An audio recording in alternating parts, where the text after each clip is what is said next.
Welcome to the Book Review Podcast. If you've ever, stared at a blank screen or felt totally stuck trying to solve some impossible-seeming problem, then today's deep dive is absolutely for you. It really is. We've got a fantastic book on our shelves today. It's one that kind of cuts through the whole myth of genius and gives us a really practical map for innovation. It's John Adair's The Art of Creative Thinking. That's right. And it's not really a dry management textbook, is it? It feels more like a manual for, self-directed creativity. You know that feeling when you just need a better way to think about things? Mm-hmm. This book offers specific, really actionable strategies. They're designed to unlock your potential, help you tackle those creative blocks, and use the most powerful tool you have, which is, the parts of your mind you usually keep locked away. Exactly.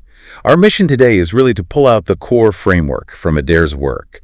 And we start with something that sounds simple, but it's foundational. It's summed up beautifully by Henry Ford. Every man starts with all there is. Everything is here, the essence and substance of all there is. Huh.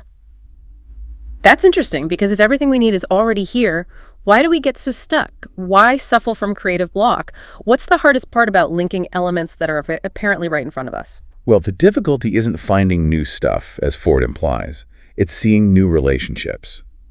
The true genius of creativity, Adair argues, lies in the elegant combination of existing elements or ideas. Okay. Your job is simply to connect elements that seem, to other people, to be far apart.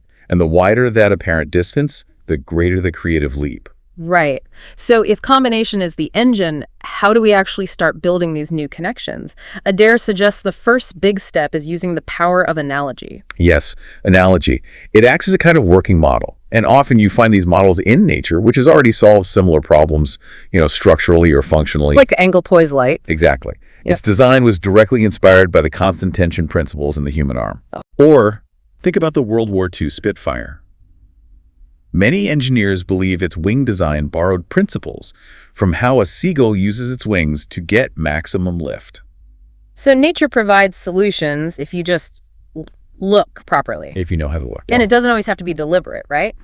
Adair also mentions creative leaps from just accidental observations. Definitely. Like the offset method of printing. Yeah. That came about because Ira Rubel watched what happened when a faulty feeder put ink directly onto the printing cylinder instead of the paper. So a mistake gave him the model. A mistake provided the models for a breakthrough technology. It's fascinating. It is. And what's really interesting about analogy is how it works both ways. We use the familiar to understand the strange. Right, like calling the first airplanes big birds. Precisely. But for real innovation, Adair stresses we need to do the reverse. Use strangeness to disrupt the familiar. Make the familiar strange. Why? Because familiarity, as the philosopher Seneca warned, reduces the greatness of things. It breeds conformity. We stop questioning why we do things the way we do. So we get stuck in our routines. We do.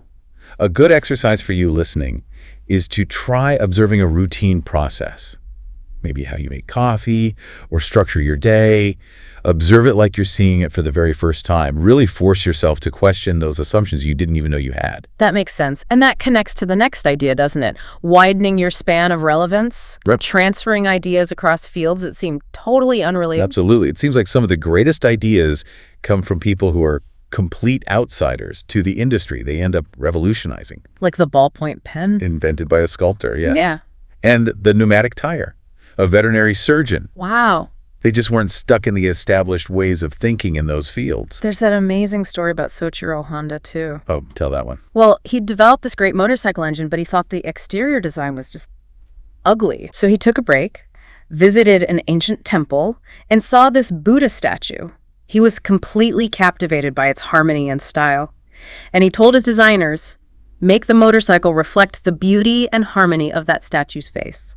That's a fantastic example of pulling inspiration from somewhere totally unexpected. Yeah. But does that mean you need decades of random knowledge, or can we sort of engineer that wider perspective? I think maybe it's more about being receptive, which kind of moves us from these intentional connections, like Honda's, towards more accidental discovery, serendipity. Yes, serendipity. Finding valuable things unexpectedly, often when you're not consciously looking for them. It's almost the opposite of that narrow, focused thinking we often rely on. People sometimes say chaos breeds ideas. Is that what this is? Well, maybe. Being too organized can definitely stifle creativity. But serendipity isn't just about randomness. Right, there's that famous Louis Pasteur quote, "Chance favors only the prepared mind." Exactly. That's the crucial bit. It's the difference between just an accident and a real discovery. Think about Charles Goodyear. He spent years messing around with rubber, trying to make it stable. Then he accidentally spills this rubber sulfur mix onto a hot stove, and boom, vulcanization. But he stressed it wasn't just luck, did he? No, not at all. He said it was the result of years of, quote, closest application and observation. His mind was prepared to see the significance of that accident. You have to be actively looking for an answer to a problem you've already been wrestling with. Which needs two key things: curiosity and observation. Curiosity first, no. Adair calls it the appetite of the intellect. Einstein said, the important thing is not to stop questioning. And Leonardo da Vinci's motto was just, I question. Simple as that. Creative thinking itself is a learning process, isn't it? It's driven by questions like, wonder what happens if I do this? You're thinking for yourself, not just following. And that curiosity needs sharp observation to feed it. Adair really emphasizes that observation is a skill you have to practice. It is, because we tend to see what we already know, or what we expect to see. Like Laurence Olivier, the actor. He called himself a scavenger. He stored up little details he observed for years. What? Wasn't it like 18 years of details? Something like that. And for his famous Richard III, he combined things he'd seen, a producer's prominent nose, apparently, and Hitler's strange little jig after a victory. He wove them together. That's brilliant. And a practical way Adair suggests to train observation, which maybe sounds a bit old-fashioned but really works, is drawing or sketching.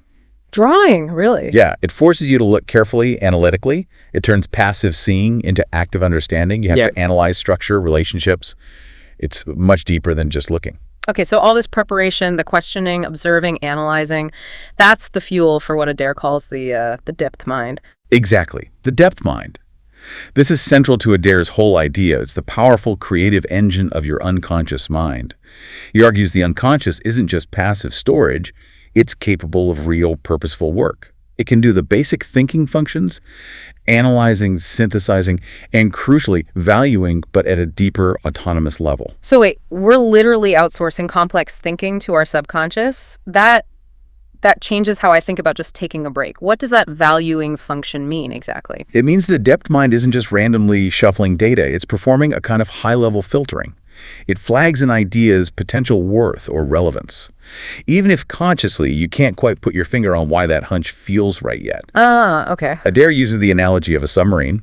It dives deep, processes information down there, and then surfaces with these like point-outs, hunches, intuitions that tell you you're onto something. That makes sense, like the story of Elias Howe, the inventor of the Singer sewing machine. Yes, he was stuck on the needle design. Couldn't figure it out.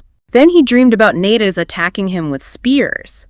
But the spears had holes near the point, not the middle. And that was it. That led him to put the eye of the sewing needle near the point. The solution came from his depth mind through a dream. Wow. So the key, once the depth mind delivers these insights, is to capture them. Francis Bacon advised carrying a notebook because those thoughts that come unsought are commonly the most valuable. And should be secured because they seldom return. Oh. I like that. So keep a notebook by the bed. Definitely. For dreams, for those random thoughts in the shower, whenever they pop up. Okay, so we've nurtured these ideas with observation, curiosity, let the depth mind work. But then we hit the barriers, right? The mental blocks. Adair talks about testing assumptions first. Yes, this is a big one. Unconscious, unwarranted assumptions. The classic example is the 9-dot puzzle. Oh, I know that one. Connect 9 dots in a square with 4 straight lines without lifting your pen. That's the one. And the difficulty isn't the geometry. It's that your mind automatically imposes a boundary. You assume you have to stay inside the square formed by the dots. But the solution requires drawing lines that go outside that imaginary box. Precisely. The block is the assumption you didn't even realize you were making. So the question for you, the listener, is, what invisible assumptions are keeping you stuck inside a box in your work or life? That's a good question to ask. What else? What other barriers? Another huge one is the need to suspend judgment, especially early on. The German poet Schiller said creative minds let ideas rush in, pell-mell, without the guards of the intellect jumping on them too quickly. So don't be your own worst critic right at the start. Exactly. Premature criticism, whether from yourself or others, is like a cold white frost that just kills those delicate budding ideas. And related to that, I suppose, is tolerating ambiguity. Yes. Keith called it negative capability. The ability to just be okay with uncertainties, mysteries, doubts, without scrambling for a definite answer right away. That sounds hard. It requires, what, intellectual courage? It really does. You have to be willing to put up with feeling unsure, maybe even confused, for potentially long periods. It's like Daniel Boone, the pioneer. He supposedly said he was never lost, but he was sure bewildered for 3 days once. Huh. I like that distinction. Bewildered, not lost. Right, you trust you'll find the way eventually. Okay, so we challenge assumptions, suspend judgment, tolerate ambiguity. But then we can't just wait forever for the perfect idea, can we? Adair says you have to work it out. Absolutely. Right. This is where the perspiration comes in. Remember Thomas Edison.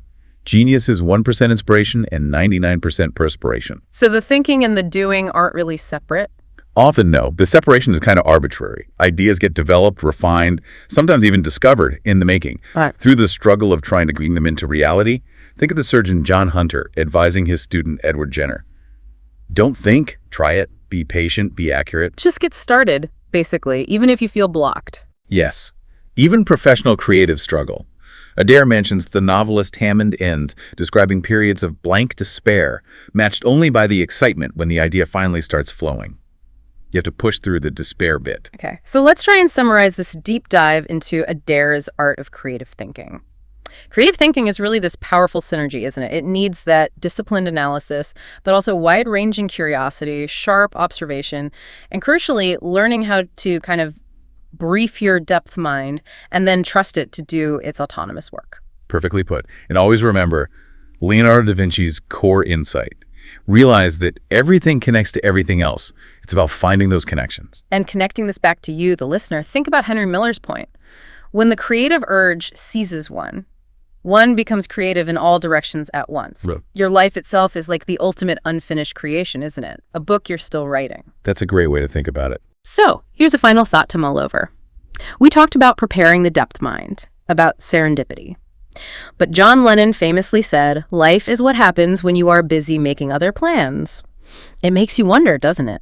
When you fixate too rigidly on the plan, on the expected outcome, what vital unsought clue from your depth mind or just from the world around you might you be missing? Something to think about. Keep questioning, keep observing, and keep writing the best version of your life story. Thanks for listening to the Book Review Podcast. If you enjoyed this episode, don't forget to subscribe, share, and leave a comment. See you next time.